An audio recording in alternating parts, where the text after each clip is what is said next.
11 দলীয় নির্বাচনী ঐক্যের আজকে উপবিষ্ট 11 দলীয় নির্বাচনী ঐক্যের সামনে উপস্থিত সাংবাদিক ভাইরা এবং প্রাণপ্রিয় খুলনাবাসী, আসসালামু আলাইকুম।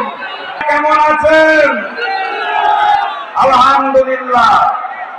নির্বাচনী সমাবেশ, ওই যে নতুন জালেম ছিলেন নাকি আপনারা, তার মহাসচিব গতকাল শুনলাম খুব মন খারাপ, জাতীয় নির্বাচনে খুব মন খারাপ, শেখ হাসিনা নির্বাচনে নাই দেখতে চায়, জামাত খুব খারাপ। কারণ হচ্ছে ভারতের মিডিয়াতে